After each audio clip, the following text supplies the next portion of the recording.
Bonjour à tous et bienvenue dans le grand JT d'éducation. Tout de suite, le sommaire.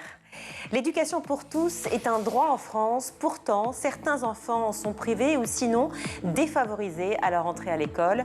Alors, comment rendre l'école accessible à tous? Comment offrir à ces enfants un bel avenir? On en parle dans un instant avec nos invités. À la fois école et ferme, c'est le pari lancé par la ferme École Graines d'Avenir en associant agroécologie et enseignement innovant. Son co-créateur sera avec nous pour en parler. Enfin, dans sa chronique Vue à l'étranger, Loïc Landreau fera le point sur la situation des jeunes filles en Afghanistan qui sont toujours privées d'école secondaire. Loïc Landreau qu'on retrouve tout de suite pour l'actualité en bref.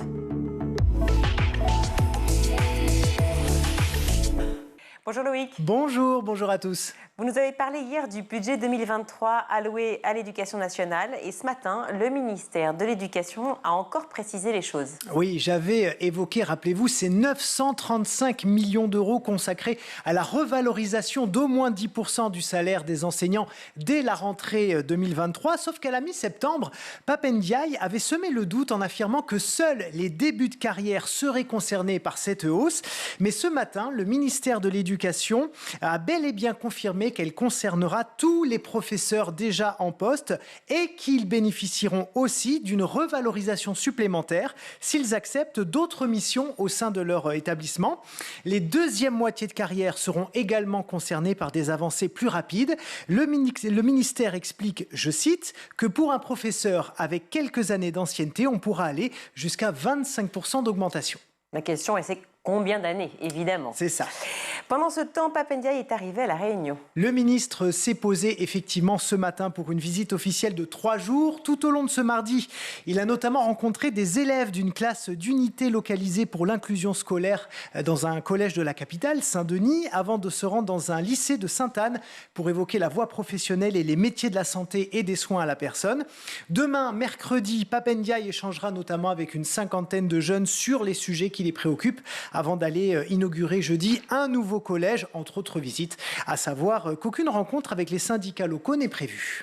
Et puisque vous évoquez ce jeudi 29 septembre, eh bien, un appel à la grève a été lancé par différents syndicats. CGT, FSU et Solidaires, ainsi que différentes organisations lycéennes et étudiantes, ont lancé une journée de grève non reconductible avec plusieurs revendications.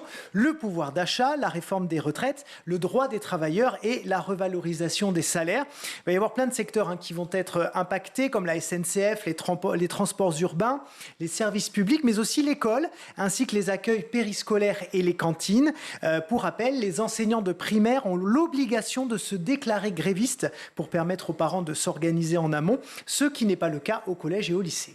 Et on termine avec cette étude accablante pour l'éducation nationale. Une étude commandée par un syndicat de personnel administratif qui révèle que 58% des personnes interrogées se disent victimes de harcèlement moral au sein de l'éducation nationale, 7% dénoncent un harcèlement sexuel et 47% songent à une reconversion. Sur cet échantillon de 8000 personnes, 44% se disent épuisés, là où 28% affirment avoir été victimes d'un burn-out clinique. Dernier chiffre assez parlant, 74% des personnels de catégorie A estiment qu'ils ne peuvent pas concilier vie professionnelle et vie privée. Nous consacrerons une émission spéciale effectivement à ce sujet, évidemment. Merci beaucoup Loïc. Alors, comment assurer une éducation et une école pour tous les enfants? C'est notre question du jour. On en parle avec nos invités.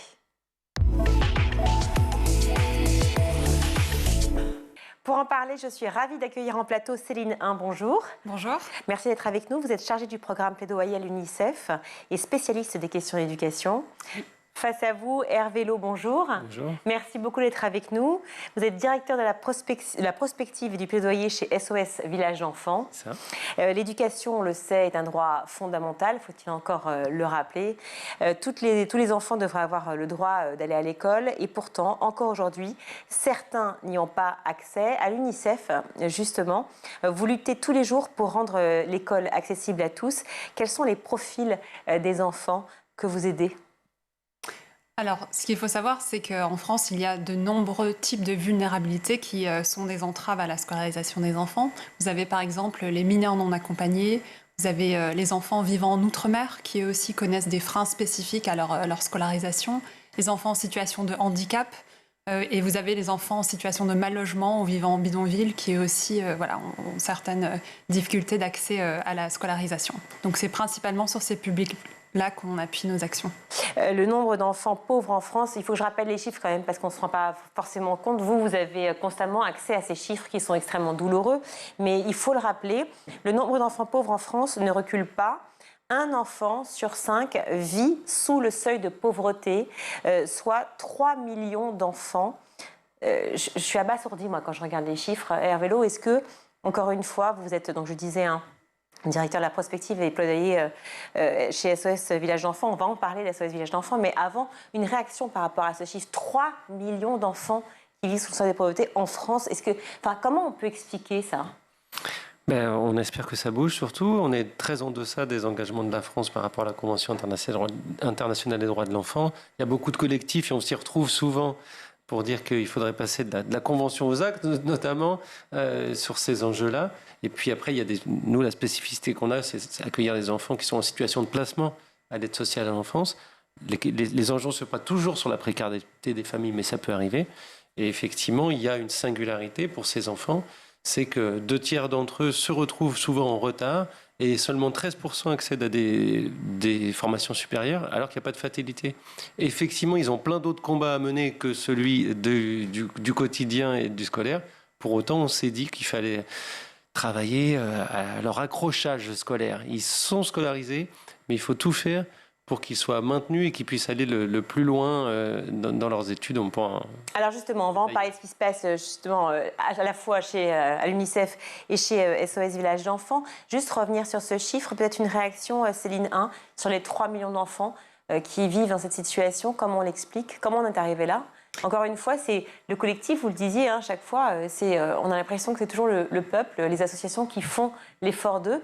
Mais pourquoi en haut, si je puis dire, les politiques ne bougent pas, manque d'action publique ? Déjà, une première chose, c'est à rappeler que c'est une situation absolument inacceptable en France et que ces publics-là, souvent, cumulent des vulnérabilités, c'est-à-dire qu'ils sont en situation de précarité économique, qui est un frein aussi à leur accès à l'éducation, mais aussi au logement, à d'autres services essentiels. Et à la défense de leurs droits aussi, peut-être ? Tout à fait, tout à fait. Donc ce sont souvent des situations de cumul de vulnérabilité qui sont du coup difficiles à traiter. Et on sait aussi que la précarité des enfants est très difficile à mesurer, puisqu'on peut utiliser des indicateurs, vous savez, de mesure des inégalités ou de pauvreté monétaire. Mais en ce qui concerne les enfants, c'est beaucoup plus difficile à mesurer. Alors maintenant qu'on parle de ce constat-là, heureusement que vous êtes là, à la fois UNICEF et SOS Village d'Enfants. Hervé Lo, je disais, SOS Village d'Enfants, enfin vous le disiez vous-même d'ailleurs, accueille des enfants qui sont en placement, c'est ça ? Situation de placement. Et donc qu'est-ce que vous leur proposez ? Comment vous redonnez de l'espoir à un enfant qui part justement de loin, si je puis dire ? Alors on part de loin aussi, parce que ça fait bientôt 70 ans qu'on existe, et le fondateur, Gilbert Coteau, en France, il était professeur dans un lycée d'enseignement technique dans le nord de la France. Donc c'est un peu dans l'ADN de dire on ne renonce pas sur la question de la scolarité. Et là, plus récemment, il y a 10 ans, on a monté un programme qu'on appelle Pygmalion. L'idée, c'est d'être un peu main dans la main avec l'association, le personnel du village, l'école, donc associer l'école, les parents et l'enfant lui-même, en disant voilà, il faut qu'on soit tous ensemble afin de pouvoir aller contre la fatalité. Ça passe par un éducateur spécialisé sur la question scolaire dans chacun des villages, qui a un rôle singulier, c'est d'animer un pool de bénévoles pour accompagner. Ça peut être plein d'associations, et puis surtout de faire rentrer l'école un peu chez nous, et nous de rentrer dans l'école. Parce que c'est aussi un peu quelque chose de délicat encore, d'appréhender la protection de l'enfance pour l'éducation nationale. Il faut qu'on fasse des ponts. Il ne faut pas que les enfants vivent deux temps différents dans ces moments. Alors, juste pour qu'on situe bien, on a l'image d'ailleurs, ce qu'est un village SOS d'enfants. Donc, il y a plusieurs maisons. Là, en l'occurrence, sur l'image que l'on voit, je crois qu'il y a 3 ou 4 maisons qui sont prévues. Oui, c'est une dizaine de maisons, un village, qui sont soit regroupées, soit un peu diffus. Et qui accueillent chacune 2 ou 3 fratries, c'est ça ? En général, oui, 2 à 3 fratries. Ouais. Et au milieu, il y a quoi ? Il y a une sorte de ce qu'on appelle la maison commune. Et c'est un peu le plateau technique qui permet à des éducateurs, dont l'éducateur scolaire, d'accompagner les pères et mères SOS qui sont nos éducateurs familiaux du quotidien. Tout ça est complètement intégré dans le quartier. L'idée, c'est que les enfants sont scolarisés dans les écoles du coin. Les enfants en situation de handicap, on en parlait, il faut qu'ils puissent avoir une prise en compte de leurs besoins spécifiques. Donc là, on travaille beaucoup. Est-ce qu'il y a des prises en compte de la MDPH ou des choses comme ça? Nous, l'idée, c'est qu'ils restent en fratrie. Les chemins scolaires, les chemins de vie évoluent. Pour autant, on tient à ce que l'accueil conjoint de la fratrie soit maintenu. Et on sait, on a fait des études là-dessus, avec l'UPEC notamment, que le maintien de la fratrie est un vrai vecteur, un levier de réussite scolaire. C'est sécurisant pour les enfants. Surtout pour des enfants qui arrivent dans cette situation-là, une situation de stress, on imagine, ou de post-traumatique ou autre, quand on est en situation de placement. Et alors en plus, vous n'apportez pas seulement cette protection, le sens du village, l'éducation, mais aussi le sens des responsabilités que vous leur donnez chez SOS Village d'Enfants. C'est comme une mini-société en fait. Chacun est acteur un peu, on apprend à être un citoyen de demain en fait. L'idée, c'est beaucoup de travailler sur la stabilité, sur Pygmalion, et aussi travailler, je le disais pour l'école, travailler sur les représentations que l'extérieur a des enfants, j'aime bien dire confiés ou accueillis plutôt que placés, ils y tiennent aussi beaucoup. Et puis ce que vous dites, effectivement, c'est effectivement progressivement une espèce de transfert de responsabilité, ça part des tout petits, et puis c'est aussi le moment, 16-21 ans, de la transition vers l'âge adulte, où petit à petit, on va faire en sorte que l'enfant prenne de plus en plus la main sur les questions qui le concernent, mais en ne le lâchant pas. Et ça, c'est essentiel aussi de se dire que la scolarité, c'est tout petit, c'est rester arrimé quand on a des difficultés ou un parcours spécifique, c'est aussi tenir sur le long terme. Et la protection de l'enfance en France, elle doit garantir aux enfants d'être sécurisés sur le long terme. C'est un vrai sujet. Pour le moment, on est aussi dans des collectifs qui s'appellent Cause majeure, par exemple, à dénoncer le fait que des fois, il y a une rupture à 18 ans. Et il faut pouvoir sécuriser les enfants parce que certains vont avoir 3 ans d'études, un retour en arrière, besoin de plus de temps. Et il faut que ces enfants de l'aide sociale à l'enfance puissent prendre autant de temps que les autres pour avoir un parcours accompli qui n'est pas toujours linéaire et rapide. De votre côté, à l'UNICEF, comment ça se passe? Les enfants arrivent, ils ont quel âge déjà? Alors, la particularité de l'UNICEF en France, c'est que nous ne sommes pas, comme SOS Village d'Enfants, acteurs de terrain en France. C'est-à-dire qu'on travaille vraiment au niveau des changements législatifs, de l'accompagnement des acteurs, mais on ne traite pas les cas individuels d'enfants. Ouais. Donc on a une portée, une action un peu différente d'autres associations en France. Et alors justement, votre portée, elle peut être à la fois écoutée, j'imagine, par le ministère de l'Éducation, par les politiques. Comment vous faites en sorte que les lignes bougent, si elles bougent, si vous avez senti à un instant qu'elles avaient bougé? Quelle est votre portée? Oui, alors justement, on essaie de rester en veille sur les opportunités qui se présentent. Pour vous donner un exemple, on s'est rendu compte que l'un des freins à la scolarisation des enfants vivant en bidonville était l'inscription scolaire et qu'il leur a été demandé beaucoup de pièces justificatives, souvent abusives.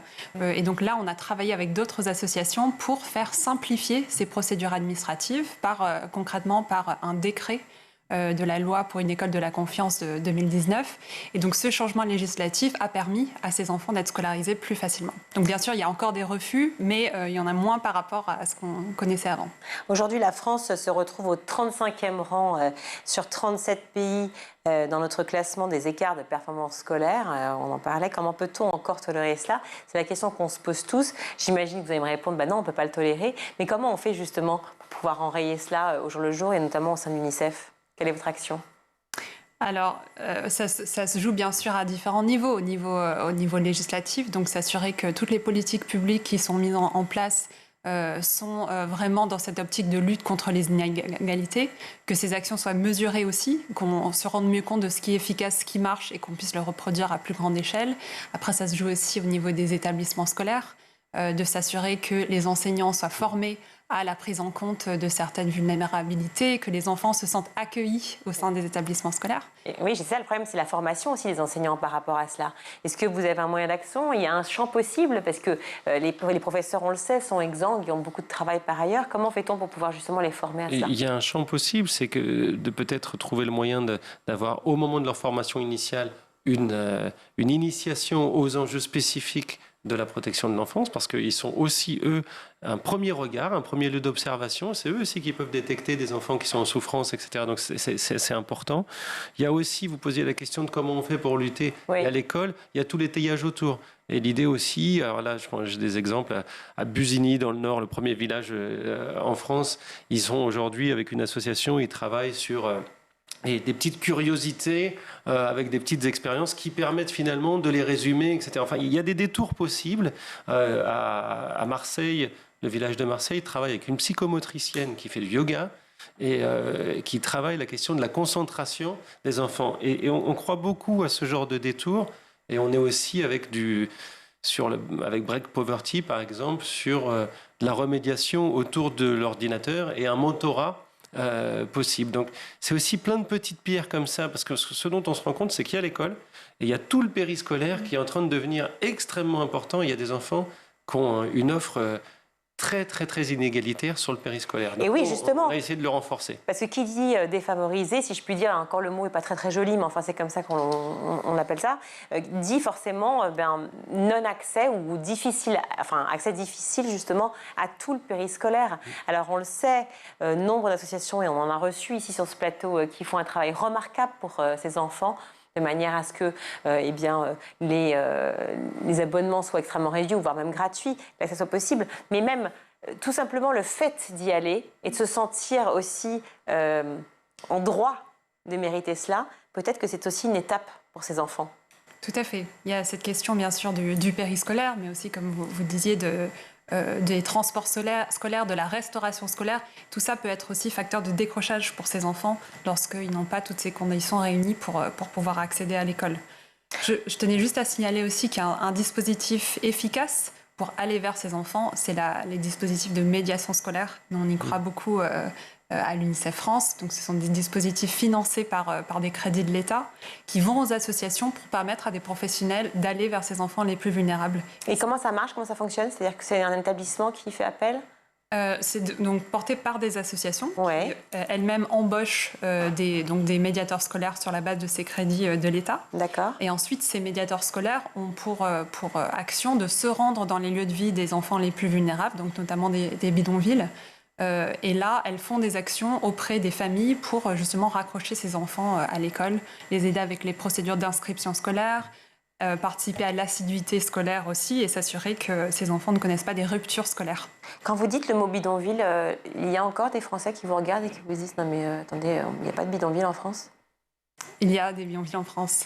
Il y a de nombreux bidonvilles en France, donc certaines, bien sûr, là, on n'a pas des données très très fiables sur le nombre de bidonvilles en France. l'UNICEF France estime à 8000 le nombre d'enfants vivant en bidonville en France. Ça, c'est uniquement en France métropolitaine.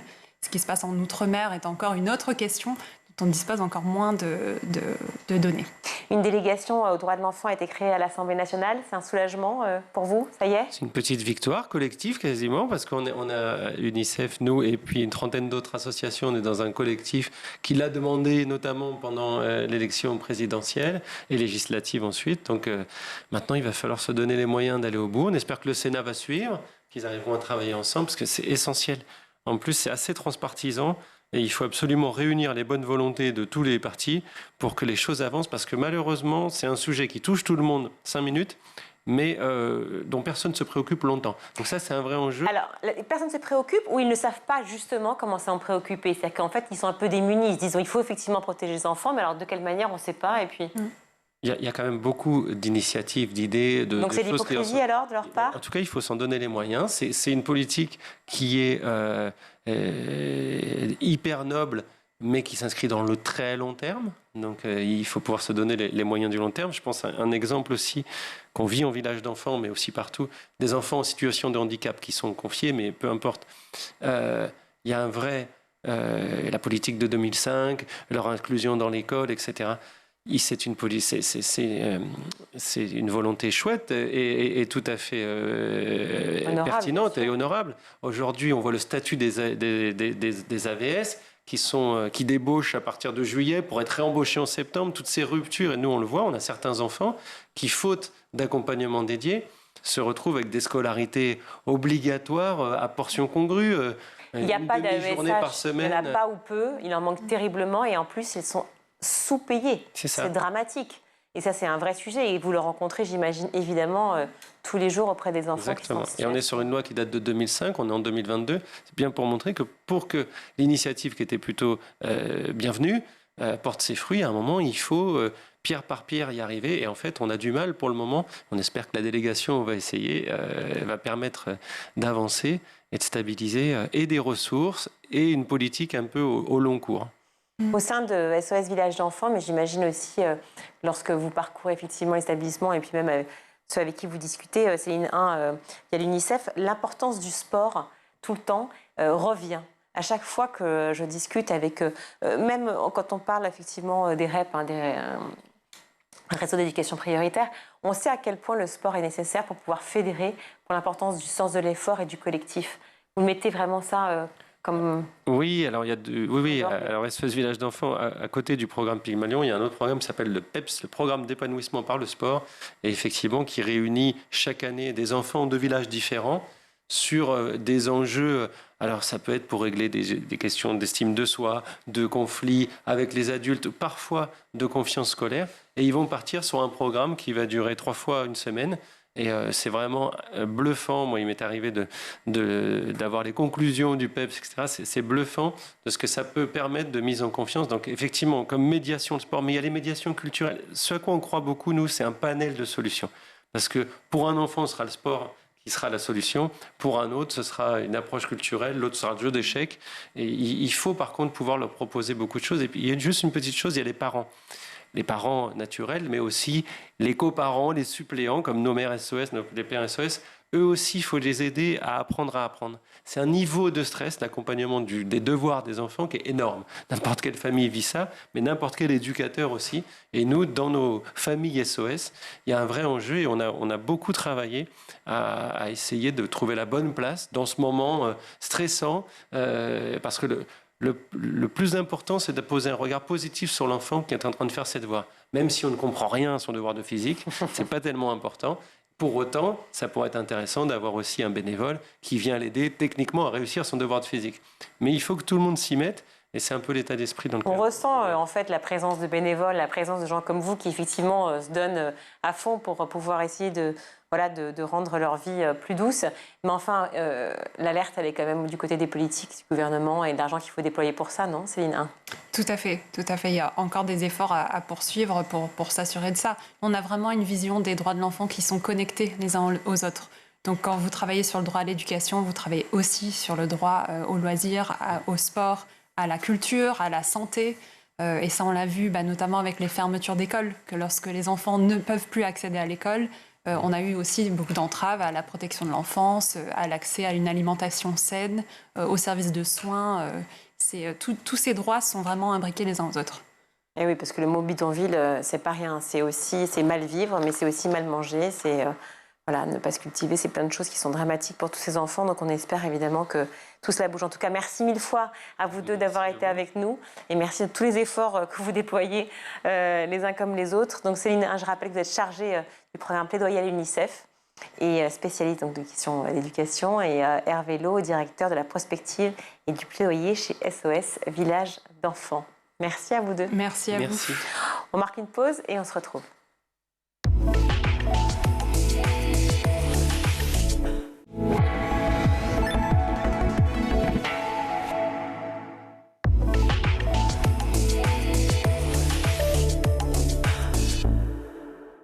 De retour dans le grand JT de l'éducation, je suis ravie d'accueillir Bruno Aymar. Bonjour. Bonjour. Alors Bruno, vous êtes le co-créateur de l'école Graines d'avenir. C'est quoi alors? C'est à la fois une ferme et une école? Oui, exactement. C'est à la fois une ferme et une école, et c'est aussi une école de production. C'est-à-dire une école qui est sous label école de production, reconnue par l'État, et dont le slogan est « Faire pour apprendre ». Je vois derrière une autre façon d'apprendre un métier, c'est ça, c'est juste derrière vous, je vois ça. Racontez-nous la genèse du projet en fait. Alors le projet, il est né de la rencontre avec David qui est un entrepreneur alors dans un métier différent, l'automobile, mais qui était passionné par les sujets d'enjeux alimentaires et aussi qui était investi dans des projets avec des jeunes de l'ASE, de l'aide sociale à l'enfance. Et donc moi-même, qui était pendant de longues années directeur de projet en conception, réalisation d'usines de traitement d'eau, et je souhaitais redonner du sens à mon engagement sur l'environnement, donc sur les enjeux alimentaires, et aussi créer un écosystème qui permette aux jeunes de révéler leurs talents. Alors, qui s'occupe de quoi concrètement? Ça veut dire que qui sont les professeurs et comment les élèves travaillent chez vous?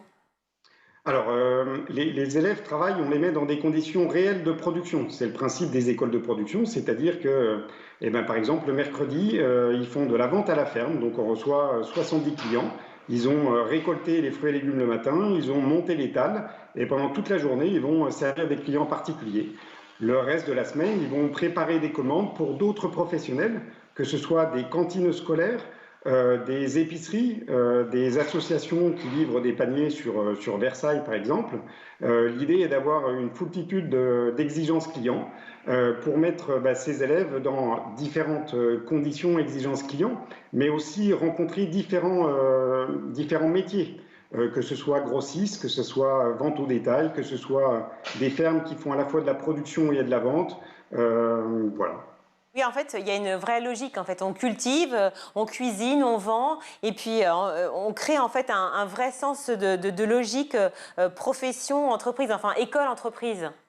C'est ça? Oui, une école de production, et notre école de production en est un bel exemple. C'est un écosystème entre les entreprises qui vont nous passer des commandes, mais on va être aussi pour eux la possibilité de trouver des compétences sur des marchés en tension, et donc mettre sur le marché du travail des jeunes formés au métier et rapidement opérationnels, mais aussi avec les jeunes, où on leur propose cette troisième voie complémentaire entre le lycée professionnel, où parfois certains jeunes trouvent que c'est trop de théorie, pas assez de pratique, et le CFA, où là par contre, ils n'ont pas forcément à 15 ans la maturité pour s'exprimer dans le monde adulte. Et le troisième partie dans cet écosystème, c'est les territoires pour qui on va gérer des sujets de lutte du chômage des jeunes, décrochage scolaire, lien social, et aussi dans ce qui nous concerne, agriculture locale et circuits courts. Alors, on a l'impression quand même que c'est un vrai défi que vous lancez là, parce qu'on est dans une situation très particulière. D'un côté, on a l'impression que beaucoup de jeunes veulent aller dans la tech, c'est un petit peu l'avenir. De l'autre côté, on a l'agriculture qui n'a jamais peut-être été aussi importante qu'aujourd'hui, le retour à la terre, le retour aux vraies valeurs. Mais d'un autre côté, on sait aussi que ce métier est très difficile, très compliqué. Comment vous voyez un petit peu tout ce marasme-là et comment vous arrivez à passer des bons messages auprès de votre jeunesse? Alors, le métier des fruits et légumes, c'est un métier merveilleux, puisqu'on peut le voir sous différents angles, que ce soit la production, la transformation et la vente. Aujourd'hui, c'était notre inauguration, on avait un meilleur ouvrier de France, Éric Fabre, qui était là sur un stand. On avait tous nos élèves qui avaient les yeux qui brillaient, parce que valoriser les fruits et légumes, les mettre en scène avec une fraîche découpe, et quelque part, c'est aussi partager avec les gens autour de soi sa passion des fruits et légumes, les goûts, les saveurs. On joue sur les textures, il y a une partie artistique, mais aussi on a un sens des responsabilités, d'épanouissement quand on nourrit son territoire. Et donc, aujourd'hui, nous, dans la formation, on ne privilégie pas la production, la transformation ou la vente. L'idée, c'est de les ouvrir sur ces trois métiers, avec 2 diplômes professionnels, qui sont un CAP primeur et un titre professionnel d'ouvrier de production horticole. Et eux-mêmes, après, choisiront leur voie. On a une jeune qui souhaite monter sa ferme en autonomie alimentaire. On a d'autres jeunes on les sent prédestinés sur la vente au détail. Et on en a d'autres qu'on sent aussi aller par exemple sur Rungis, qui est à 20 km de chez nous. Et quid des matières enseignées à l'école? On peut faire aussi du français, des maths ou de l'histoire chez vous? Oui, c'est exactement le modèle de notre ferme-école et des écoles de production en général. C'est 2 tiers de pratique et 1 tiers de théorie. L'idée, c'est qu'on mette les jeunes dans des conditions de vie du métier, mais qu'ils se rendent compte aussi que pour être des vrais professionnels, ils ont besoin de français, d'histoire, de géo. Quand on parle des tomates noires de Crimée, il faut aussi savoir situer ça sur une carte. On est à côté des potagers du roi, donc quand on veut faire des légumes précoces, l'exemple des couches chaudes avec les melons de Louis XIV au mois de mars, on est un très bon exemple avec un suivi des températures en physique. Donc l'idée, c'est de donner du sens à cet apprentissage et de le lier à leur pratique du quotidien pour donner l'envie d'apprendre et avoir cette motivation pour s'enrichir sur des matières générales et aussi devenir des citoyens de demain. Vous parliez de mentorat et du MOF qui est venu vous voir. Est-ce qu'il y a aussi des chefs, des hautes personnalités de la gastronomie française qui viennent vous rencontrer et qui permettent justement l'extase de tous vos élèves en se disant, voilà, je veux devenir cet homme-là ou cette femme-là? Alors aujourd'hui, on avait Thierry Marx, puisque sur le site de la ferme, on est en train de travailler pour qu'il y ait à côté de l'école de production Ferme École Graines d'Avenir, cuisine mode d'emploi, qui travaille aussi sur tous les métiers de bouche. On a eu la visite de Bernard Leprince, qui est aussi un meilleur ouvrier de France. Voilà, on fournit parfois des restaurants gastronomiques. Pour eux, c'est toujours un vrai plaisir de savoir que leurs produits vont être valorisés par des grands chefs, mais ils ont aussi le plaisir de livrer les cantines scolaires du département des Yvelines, sur l'agglomération de Saint-Quentin-en-Yvelines, et de nourrir les jeunes qui étaient parfois leurs collègues avec des produits de l'agriculture biologique, puisqu'on fait tout en agriculture biologique sur le site. Donc ça veut dire que c'est génial, moi qui suis donc juste citoyenne, je peux venir, c'est ça, vous m'avez dit le mercredi, pour aller faire mon petit marché et acheter les bons fruits et légumes bio que vous produisez? Oui, exactement. Et autant pour certains jeunes au départ, c'est un frein de se dire en fait, est-ce que je vais pouvoir vendre, est-ce que je me sens de vendre? Et en fait, ils ont tellement mis de la passion dans la production des légumes qu'en fait, ils en sont fiers. Et quand ils vendent leurs légumes, ils sont fiers de ce qu'ils ont produit et de pouvoir le commercialiser. Ça fait justement partie du sens que ça leur donne. Et je ne vous cache pas, dans nos projets pédagogiques, on leur fait aussi travailler des ateliers cuisine, parce qu'on ne peut pas vendre des légumes si on ne sait pas comment on les cuisine. Après, il y a un rôle aussi éducatif d'apprendre à cuisiner à la maison à partir de produits sains. Et puis, on fait aussi des ateliers théâtre, à la fois pour la dynamique de groupe, à la fois pour le développement personnel, mais aussi vendre, c'est aussi se mettre en scène, parfois faire face à des imprévus. Donc on fait du théâtre d'improvisation. Voilà, donc encore une fois, essayer toujours de donner ce sens entre le métier et les apprentissages. Juste, dernière question, combien dure la formation et combien elle coûte? Alors, la formation, elle est sur 3 ans. 2 ans sur le CAP primeur, 1 an sur le type professionnel d'ouvrier de production horticole. Et les coûts, c'est quasi gratuit. On a demandé 90 € par an aux familles. On est sous statut scolaire et donc les élèves ne sont pas rémunérés. Mais par contre, toute la production qu'on fait, qu'on vend, qu'on commercialise, nous permet de rentrer en contact avec le monde économique, leurs futurs employeurs, mais nous permet aussi de faire une école quasi gratuite. Vous savez déjà quel est le taux d'employabilité de vos élèves à la sortie de la formation? Alors nous, non, on n'a encore pas cette expérience puisqu'on a ouvert en octobre 2021. Par contre, on peut s'appuyer sur les statistiques des écoles de production où le taux d'employabilité est près de 100%. Justement, du fait d'avoir travaillé cet écosystème avec les territoires, les entreprises et les jeunes à travers notre conseil d'administration et notre vie de tous les jours. Génial, avec une formation à 90 € par an, c'est formidable. Merci beaucoup Bruno Aymard d'avoir été avec nous sur le plateau du Grand JT. Et puis donc rendez-vous mercredi. Hein. Je ferai mon petit marché. Vous serez la bienvenue. Merci 1000 fois. Allez, c'est à vous, cher Loïc. C'est l'heure de la chronique Vue à l'étranger.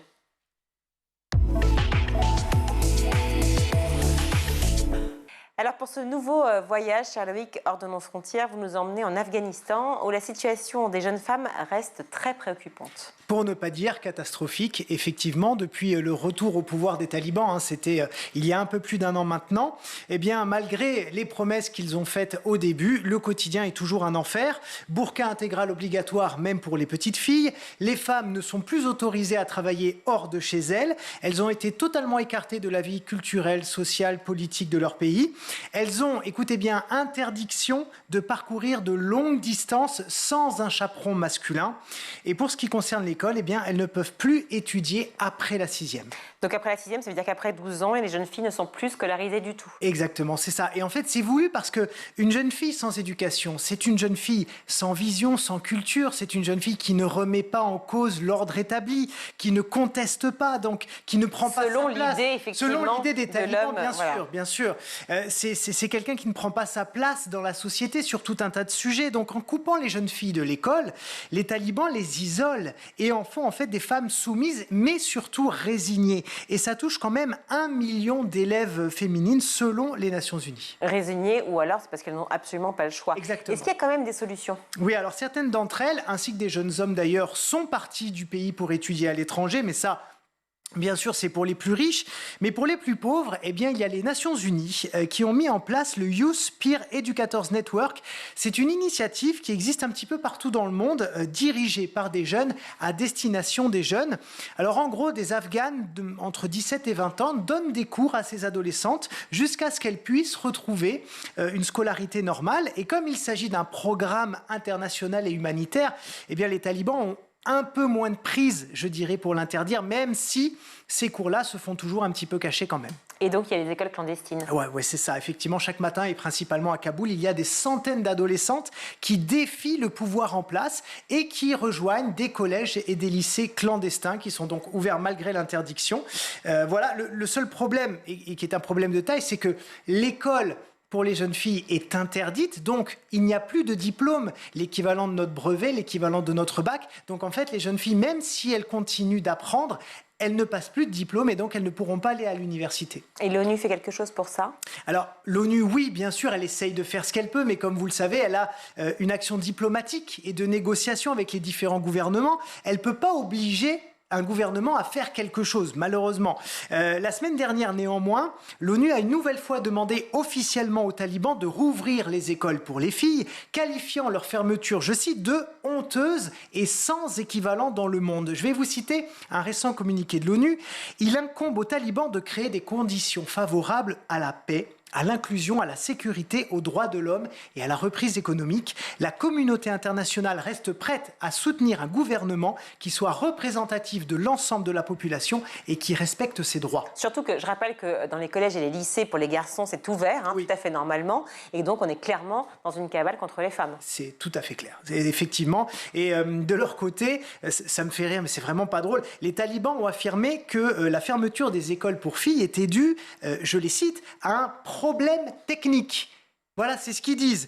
Et que les cours reprendraient une fois qu'un nouveau programme basé sur les préceptes islamiques sera mis en place. Donc, en gros, on a très bien compris, c'est au calendrier grec, ça n'arrivera jamais ou presque. Les talibans affirment aussi qu'une majorité de parents afghans ne veulent pas scolariser leurs filles, ce que l'ONU dément fermement. Donc voilà, malheureusement, la situation reste complètement bloquée et ce sont des milliers et des milliers de jeunes femmes qui voient leur avenir s'assombrir, malheureusement. C'est absolument désespérant. Ouais. Merci Loïc. Je ne sais pas si je vous remercie, mais enfin si, merci d'en parler. Oui, merci voilà, de le dire. Oui. Merci de le dire. C'est l'heure de retrouver Malika Ménard. Cette semaine, dans Souvenir d'écolier, eh bien, elle reçoit Laurent Mestret. Et si je te demande un souvenir d'écolier précis? Une anecdote? J'en ai plein, mais... Non, tu te souviens... Enfin, je me souviens quand j'avais 15 ans au collège. Oui, 15 ans au collège. Oui, c'était la période où le hip-hop venait un petit peu en France. Donc, pendant les heures de pause, on allait dans la salle de perm et on s'entraînait à faire du break et tout. Donc, c'était de très, très bons souvenirs. Et tu étais fort? Ouais, franchement, par exemple. Tu avais des aptitudes à la danse, tu as gagné Danse avec les stars. Ouais, mais c'était sur des danses de salon. Rien à voir. Ouais, j'ai pas fait de danse de salon, je me suis pas entraîné au foxtrot à 15 ans dans une salle de... Ça aurait été pas super bien vu, je pense. Ouais, non.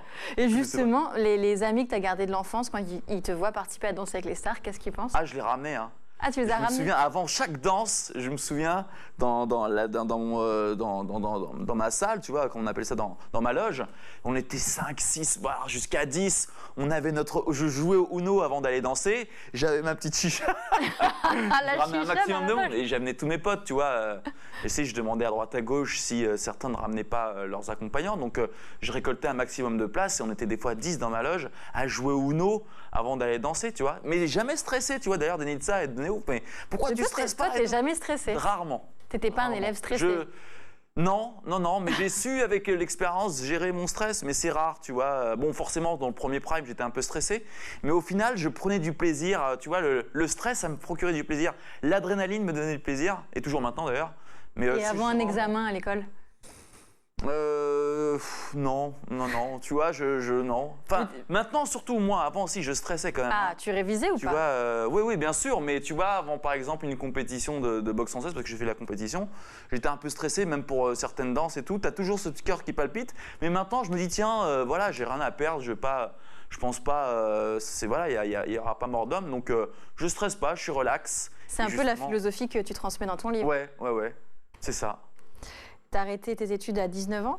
Avant ça, j'ai arrêté 17-18 ans pour travailler assez tôt. J'avais comme rêve de voyager, tu vois, j'avais comme but d'aller faire... T'as pas passé le bac alors? Non, j'ai fait BEP Compta. Ouais. Et je me voyais pas à l'école jusqu'à 23-24 ans. Donc je me suis dit, tiens, je vais travailler tôt pour vivre de mes passions et de mes rêves. Donc j'ai commencé la danse assez tôt, je me suis fait de l'argent assez tôt, donc j'ai travaillé... Avec la danse? Oui, avec la danse, avec le graffiti aussi. Donc j'ai travaillé assez tôt pour pouvoir financer mes voyages, parce que je rêvais de voyager. Donc je me suis fait New York... Et avant, tu n'avais pas eu l'occasion de les faire, les voyages? Non, j'ai pas mes parents qui me donnaient de la thune pour aller où je voulais, donc l'argent, il fallait que je me le fasse sous moi-même, donc j'ai préféré travailler en faisant du propre, parce que là où j'habitais, on aurait pu sur l'argent autrement. Ouais. Donc voilà, j'ai été médiateur de quartier, j'ai fait une formation d'animateur, j'ai passé mon BAPAT, donc animateur jeunesse, tout ça, et donc j'ai travaillé, et dès que j'avais de la thune, je voyageais. Et tu faisais du mannequinat aussi très tôt? Et ouais, j'ai commencé le mannequinat à 22 ans. Donc j'avais contacté un photographe qui m'a fait un book, etc. Ouais. Et je me suis dit, tiens, vas-y, j'ai un book et je vais démarcher toutes les agences qu'il y a dans Paris. Je me suis pris des gros bâches, il y en a qui m'ont ouvert les portes. Ah ouais. Oui, c'est bon, des métis, on en a assez. Allez hop, bye. Oh, t'es trop musclé. Ou tu vois, je me suis pris des bâches, mais bon, c'est pas ça qui me freinait à démarcher. Donc certaines agences m'ont pris. Et voilà, donc à l'audace, j'y suis allé comme ça, comme quoi. Et tu as fini par signer un vrai contrat dans une agence de mannequinat? Ouais, même dans plusieurs, hein, des agences commerciales, des agences un peu plus de défilés, mais pas trop haute couture parce que j'étais déjà trop petit, hein, il faut être assez grand, et j'étais un peu musclé aussi. Donc voilà, c'est surtout des agences commerciales. Donc j'ai fait des pubs pour plein de marques, hein. J'ai fait Nike, j'ai fait Guess, j'ai fait des trucs super sympas, même pour PlayStation, voilà, des trucs hyper des cool. grandes marques quand même. Ouais, ça va. C'est déjà la fin de ce numéro, on se retrouve demain, toujours en compagnie de Laurent Mestré, pour la suite de Souvenirs d'écolier. À demain. Alors, on a un petit peu retrouvé le sourire avec Laurent Mestré. Oui. Donc, je propose qu'on continue sur cette belle lancée. Avec le zap? Mais voilà. Ah, mais oui.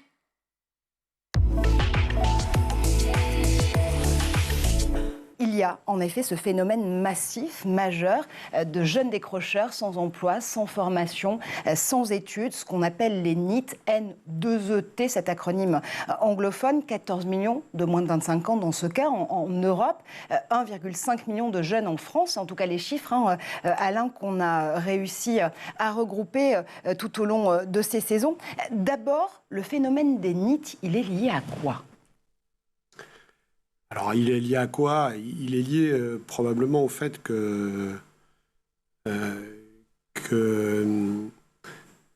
bien souvent, ce qu'on constate, c'est que le type d'enseignement, la méthodologie d'enseignement, la façon dont l'enseignement est donné ne leur convient pas. Bon, il y a ça, et puis il y a aussi bien souvent, parce que quand même, bien souvent, c'est l'environnement social qui est déterminant. C'est qu'il y a une sorte de décalage entre l'école, le collège et ce qu'ils vivent à la maison, ce qu'ils vivent dans le quartier. Et donc, à un moment donné, alors, il y a plein de raisons.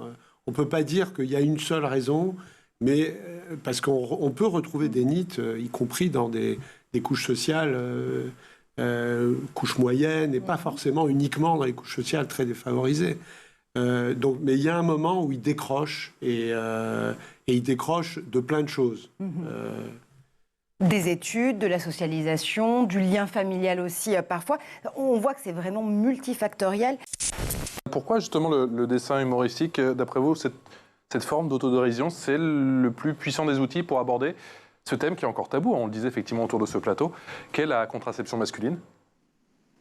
Ouais, alors, l'humour, alors j'ai toujours travaillé avec l'humour et c'est un sujet qui me...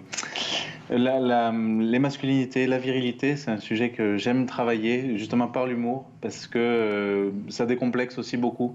Dire à des hommes que je me remonte les testicules, que je n'ai plus de testicules visibles, c'est aussi aller creuser sur cette question, mais qu'est-ce qu'un homme? Qu'est-ce que je veux montrer à voir? Et c'est ouvrir toutes ces questions-là. J'ai beaucoup de choses à dire, il se dit beaucoup de choses hyper intéressantes sur le plateau. Je pense que la contraception, on parlait de vasectomie tout à l'heure, c'est aussi une histoire de militantisme. J'ai lu et j'ai parlé avec une autrice qui s'appelle Élodie Serna, qui a étudié donc, toute l'histoire de la vasectomie. La vasectomie, il faut savoir que c'est un long combat qui a aussi en partie été mené en France, d'hommes qui souhaitent se contracepter, qui ne souhaitent plus avoir d'enfants. Et il faut savoir que la vasectomie, comme la ligature des trompes, a été légalisée en France en 2001 seulement. Et j'ai l'impression qu'aujourd'hui, on poursuit un peu ce mouvement pour contredire un peu une société patriarcale qui fait peser la charge contraceptive sur les femmes et qu'il y a beaucoup d'autres moyens de se contracepter de manière naturelle, de manière réversible naturellement. Et j'ai l'impression qu'il y a beaucoup de travail à faire. Mais pour ce faire, il faut aussi questionner la virilité, les masculinités, la société patriarcale dans laquelle on vit et responsabiliser les hommes sur les questions de procréation. Alors cette exposition, bien, elle vise à lutter contre le tabou autour des règles, dont on parle encore trop rarement, même si le sujet commence à se démocratiser quand même, notamment à travers la littérature de jeunesse. Alors on sait que l'arrivée des règles a un impact très fort chez les adolescentes. Alors une enquête menée en 2019 et 2020 montrait que 68% d'entre elles voyaient avec l'arrivée des règles le début d'une vie de contrainte associée à un sentiment de perte de liberté. 74% une étape symbolique marquant la fin de l'enfance et que 85% des jeunes femmes interrogées préféreraient ne jamais avoir leurs règles. Cette expo, elle n'est pas seulement pour celles qui ont leurs règles, elle est pour tout le monde. Pour tout le monde, pour celles qui vont les avoir et pour ceux qui ne les ont pas, ou celles qui ne les ont pas. Alors elle se présente sous forme de panneaux, il y a 12 panneaux qui sont illustrés par l'autrice et illustratrice Myrion Mal. Alors parmi ces panneaux, on trouve entre autres c'est quoi les règles. On y apprend notamment que le terme est apparu pour la première fois au XVIIIe siècle. Un panneau sur le cycle menstruel, un panneau avoir ses règles, quelle sensation, un panneau quand n'avons-nous plus nos règles, un panneau, quelques idées reçues sur les règles. Quelque chose de très pédagogique, de très engageant en fait. Très engageant. Ouais. Il y a même un panneau réservé aux infos et aux intox, où on a comme question peut-on tomber enceinte quand on a nos règles. Et il y a même un quiz final où on y apprend qu'une femme dépense en moyenne entre 8 000 et 23 500 € dans sa vie pour ses règles. On achète protection, etc., etc. Exactement. Wow, oui. Ça coûte quand même une fortune. En tout cas, une expo très bien faite. Très bien faite. Elle est seulement informative ou il y a une dimension... Elle est drôle, elle est parfois touchante, et puis elle est très didactique, et puis surtout, elle permet aussi d'aborder toutes les questions autour de la sexualité. Vous l'avez installé quand, l'expo? Je l'ai installé il y a 10 jours. Vous avez les élèves, comment ils réagissent? J'ai plein d'élèves, j'ai plein de réactions. Alors aujourd'hui, j'ai des garçons quand même, en lisant le panneau, le quiz final, entre 8 000 et 23 500 €. Ouais. Mais avec l'inflation, ça doit être beaucoup plus maintenant. Sinon, c'est quand même des conversations de filles, entre filles, avec des garçons à côté, mais c'est quand même les filles qui parlent entre elles. Alors j'ai entendu, toi tu les as eu à quel âge? Moi, ma cousine, elle a mal au ventre. Moi, j'ai plein de boutons avant. Moi, je vomis. Moi, je les ai pas encore. Moi, j'ai peur que ça m'arrive au collège. Et puis, ça permet aussi de déconstruire parfois certaines idées, comme moi, ma mère m'a dit qu'on devenait une femme quand on avait nos règles, ou les règles, ça ne regarde que les filles. Et puis, il y a aussi les filles qui trouvent ça gênant, mais qui regardent quand même d'un coin de l'œil l'exposition. Marianne, vous avez identifié en Île-de-France notamment 10 000 jeunes décrocheurs et décrocheuses qui sont dans cette situation où ils sont littéralement sous le radar. Plus d'emploi, plus de formation, plus de reprise d'études ou en tout cas de contact avec des professeurs. 10 000 jeunes en Île-de-France qui sont dans ce cas et un secteur, le jeu vidéo, qui se porte très bien justement dans cette région, qui à elle seule concentre 55% des offres d'emploi du secteur, si je ne m'abuse. Et vous vous êtes dit, avec un ensemble d'acteurs, l'écosystème du jeu vidéo et de la formation en Île-de-France, bah tiens, justement, on a besoin, nous, de ces jeunes-là.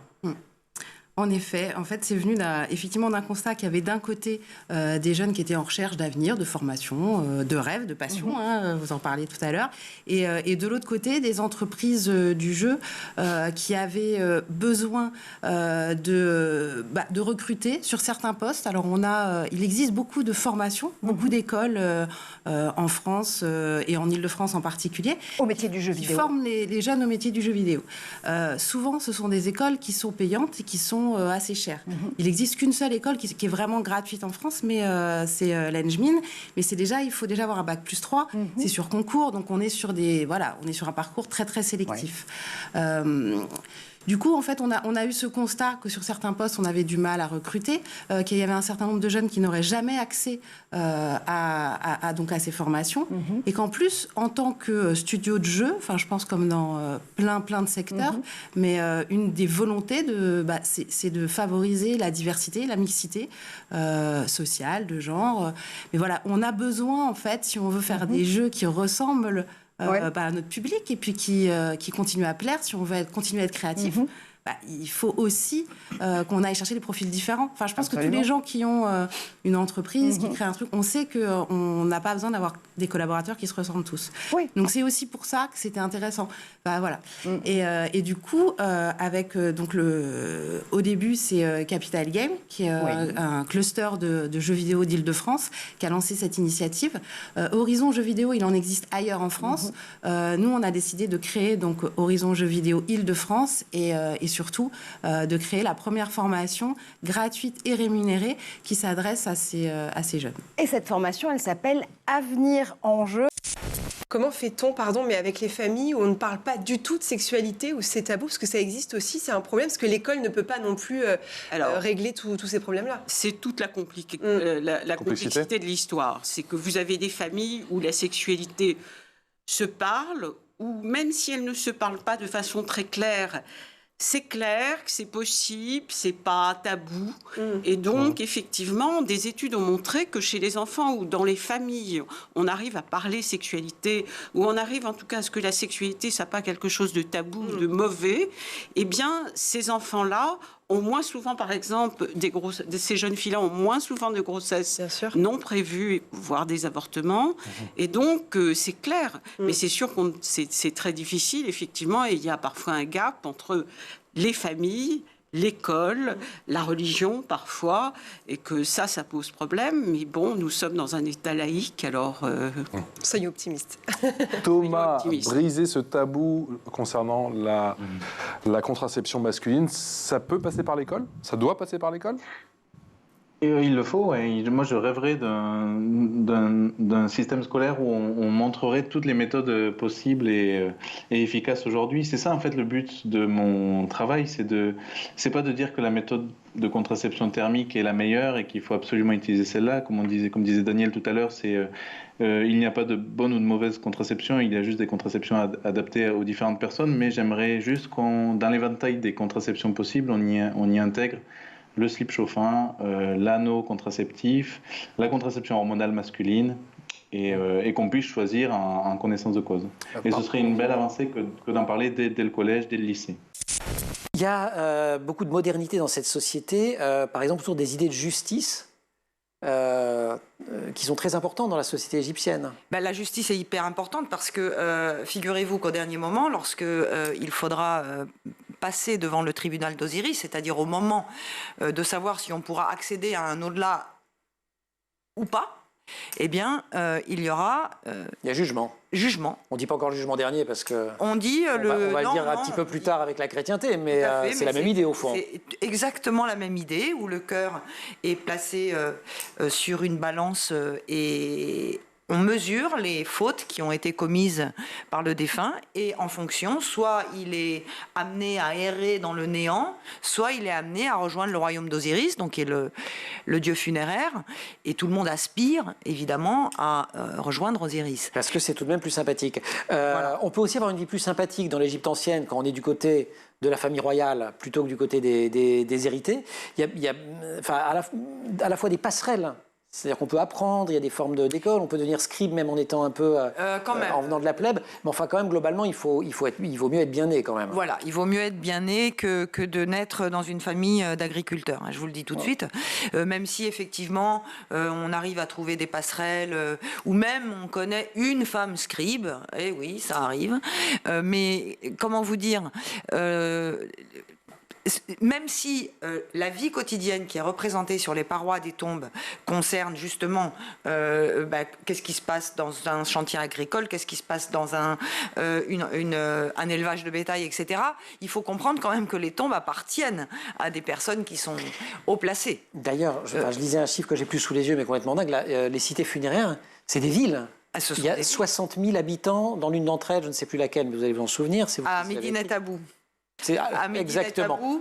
Exactement, qui est le temple funéraire de Ramsès III. Voilà. C'est-à-dire que ce sont des véritables entreprises économiques qui vont gérer le devenir du roi. Et on va affecter à ces... Du roi qui est mort. Du roi qui est mort. Eh oui, pour assurer sa survie. Eh oui, c'est ça. Et donc, on va affecter à ces temples des territoires immenses, des revenus de ville. À Médinat Abou, ce sont plus de 60 000 personnes qui travaillent pour la gestion de cette c'est fou. De cette institution. C'est vraiment une institution, mais c'est comme les harems. Les harems sont aussi des institutions. Et en fait, ces institutions sont des institutions presque économiques qui font tourner le pays. C'était bien ce zap. Hein. Oui, très très bien. C'est toujours une bouffée d'air frais. Ouais, surtout quand ça va être le vôtre à la fin de l'année, on va beaucoup rire. Là, vous parlez du bêtisier. Ouais. Oui, d'accord, j'ai compris. Préparez-vous quand même. C'est la fin de ce grand JT. Merci à vous tous de l'avoir suivi. Canal 247 pour nous retrouver sur les Freebox, ainsi que School TV, bien sûr, et tous les réseaux sociaux. Cette soirée était réalisée par Romain Luc. Le son, c'est Thibaut Goury-Lafont. Le maquillage, Colline Hamel. À la rédaction, Agathe Delannoy et Emma Guessel. Loïc Landreau, le grand ici présent. Merci mille fois et on se retrouve demain. Ciao.